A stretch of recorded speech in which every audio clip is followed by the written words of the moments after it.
안녕하세요. 김광삼 찐국TV 김광삼 변호사입니다. 한덕수 권한대행이 이제 6월 3일 날 대선에 과연 최대 변수가 될 것이냐, 그런 부분에 있어서 지금 계속 여론조사가 나오고 있고, 또 여론조사를 보면 또 보수 후보 중에서 가장 지지도가 좀 많이 나오고 있습니다. 또 어떤 경우 보니까 한 27%까지 올라온 경우가 있더라고요. 그래서 지금 뭐 보시는 분들 입장에서는 출마하면 출마하고 안 하면 안 하지 왜 이렇게 시간이 끄냐, 답답하다, 이런 생각 가지시는 분이 있을 거예요. 그런데 한 권한대행 입장에서 보면 지금 출마한다고 나와버리면 지금 관세 협상이랄지 여러 가지, 지금 미국까지 가가지고 2+2 협상, 최상목 권한대행 또 산자부 장관 가 있잖아요. 이런 상황에서 하면 국가를 방치해버렸다, 이런 비판을 받을 가능성이 크다. 그래서 이제 본인 입장에서는 이런 것이 어느 정도 마무리돼야지 출마 여부를 결정하겠다, 이런 생각이 있는 것 같습니다. 그런데 지금 출마 선언을 29일 날 할 것이다, 이런 관측이 굉장히 지배적이에요. 그 이유는 무엇인지에 대해서 오늘 말씀드리고, 또 한덕수 출마에 대해서 이제 국민의힘 주자들이 반대하는 그런 것들이 좀 많이 옅어졌다, 이제 그 부분도 뒤에서 제가 말씀을 드리려고 합니다. 일단 뭐 마지막 소명이라던 한미 관세 협상 문제를 마무리한 뒤에 한덕수 총리가 경선 일정을 고려해서 출마할 수 있다, 이런 관측이 나왔고, 그건 상당히 이제 신뢰성이 있다, 이렇게 봅니다. 그 이유가 있어요. 왜 29일이냐 하는데, 일단 뭐 사퇴 시한은 5월 4일입니다. 그 전에 사퇴를 해야지 출마를 할 수가 있어요. 근데 이제 그때까지는 기다리지 않을 것이라는 거고요. 29일의 의미가 뭐냐면 2차 경선 결과, 국민의힘 2차 경선 결과가 발표하는 날이 29일입니다. 그날 발표하면 이제 국민의힘 대선 후보가 이제 확정이 되는 거예요. 그리고 공직자 사퇴 시한이 이제 5월 4일이잖아요. 그러니까 그 전 마지막 국무회의가 예정된 날이 29일이라는 거고, 그래서 29일 날 국무위원들의 어떤 의견, 이런 것들을 듣고 출마를 밝힐 수 있다는 그런 예상이 나오는 것이에요. 더군다나 29일 날은 그 한미관세 협상이 일단락질 수 있는 상황이거든요. 그렇기 때문에 29일이 굉장히 확률적으로 보면 높다, 이렇게 볼 수가 있을 것 같아요. 또 미국에 다녀오는 이제 최상목 권한대행, 그리고 산자부 장관, 최상목 권한대행 아니죠, 부총리 겸 기획재정부 장관이죠. 권한대행은 한덕수 총리가 복귀하면서 다시 장관으로 갔으니까. 그래서 한미 2+2 통화회의를 하잖아요. 그래서 아마 그거에 대해서 결과를 보고를 받고, 여기에 이제 상당히 이제 성과가 있다고 한다면 이제 출마를 할 가능성이 굉장히 높다, 이렇게 봅니다. 그런데 일단 한덕수 권한대행 출마에 대해서 가능성은 점점 커지고 있는 것 같아요, 확률적으로 보면. 그래서 저는 이것이 나쁘지 않다고 봅니다. 출마를 하든 안 하든 간에 출마를 하면 제가 볼 때는 단일화랄지 이런 새로운 큰 이벤트가 있기 때문에 일단 국민의힘에는 상당히 제가 볼 때는 좋은 영향력이 있을 것이다, 저는 그렇게 판단을 해요.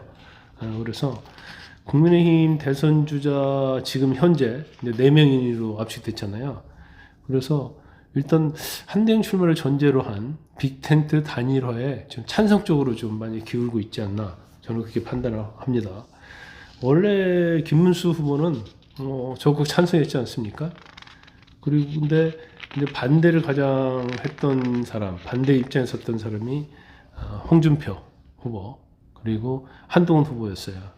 그런데 2차 경선 진출이 확정된 다음 날 23일 날 홍 후보도 페이스북에 한덕수 대행께서 권한대행 사퇴하고 출마하신다면 제가 후보가 되더라도 반이재명 빅텐트의 단일화에 협상을 길을 열어놓겠다, 또 이런 얘기를 했단 말이에요. 그래서 원래 그날 오전까지만 해도 한대행의 문제는 뭐 고려 대상이 아니다, 넣지 않는다 하면서 단일화에 부정적 입장을 보였었는데, 어떻게 보면 태도의 변화가 있었다, 이렇게 볼 수밖에 없고요.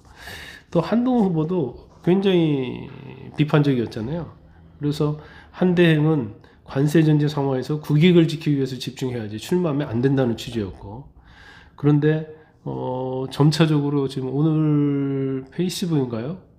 글을 올린 거 보니까 한대행하고 이제 같이 굉장히 서로 잘 맞았고, 여러 가지로 뭐 훌륭하신 분이다 이런 얘기를 하고 있는 걸 보면 아마 어떤 출마를 해서 유의미한 지지율이 나온다고 하면 단일화를 고려할 수 있을 것이다, 이런 취지인 것 같아요. 그러니까 결과적으로 따지면 이번 어떻게 보면 이제 4명이 2명으로 압축될 때 아마 탄핵 반대 찬성도 굉장히 대립구도가 되겠지만, 한편으로는 한덕수 권한대행에 대해서 찬덕수냐 반덕수냐, 그러니까 단일화에 찬성하냐 반대하냐, 이 구도가 될 수 있었는데, 이제 뭐 대부분 후보들이 단일화 할 수 있다고 말을 하고 있기 때문에 이제는 이 구도는 오지 않을 것 같아요. 그래서 찬탄 반탄, 탄핵에 대해서 반대하냐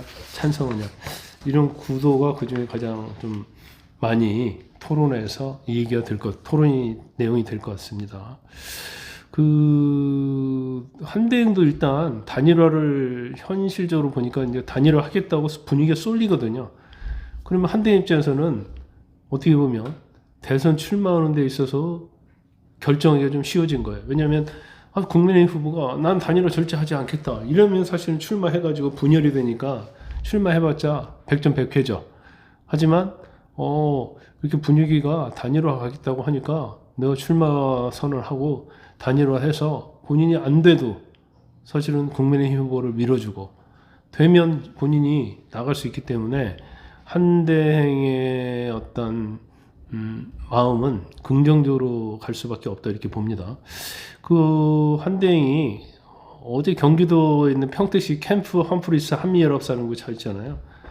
근데 이 캠프 험프리스죠. 굉장히 상징적 의미가 있는 곳입니다.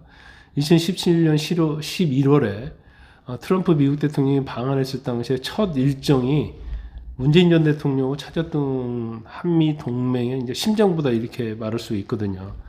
그런데 한대행이 양국 장병을 만나서 이렇게 얘기했잖아요.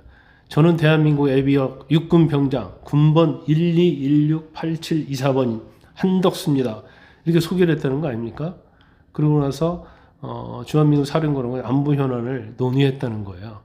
그런데 가서 양국 군인들이 격려하고 방문하고 안보 관련 논의할 수 있죠. 안보 현안에 대해서. 그런데 이렇게 본인이 군번까지 얘기하면서 이렇게 얘기했다는 것은 저는 전형적인 대선 행보다, 이렇게 봐요. 또 이걸 누굴 겨냥한 것이냐? 바로 이재명 후보를 겨냥한 거죠. 이재명 후보는 군 면제자잖아요. 그러니까 이재명, 너는 군 면제자지만 나는 육군 병장 출신이다.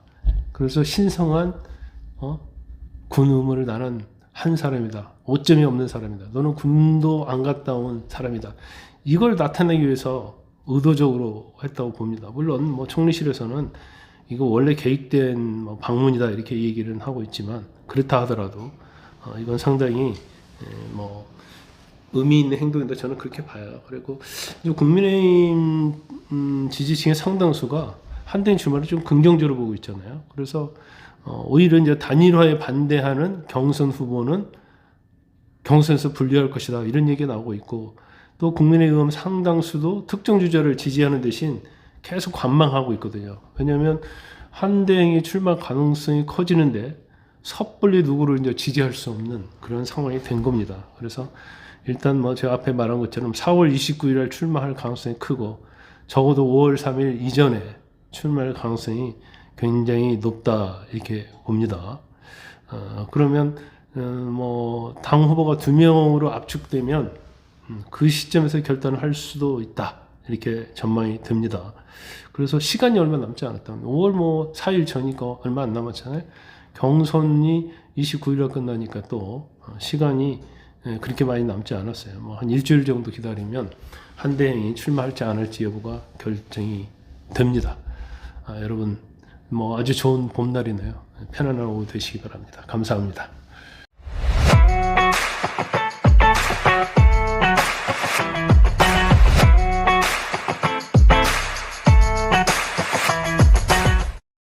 여러분의 구독과 좋아요는 큰 힘이 됩니다.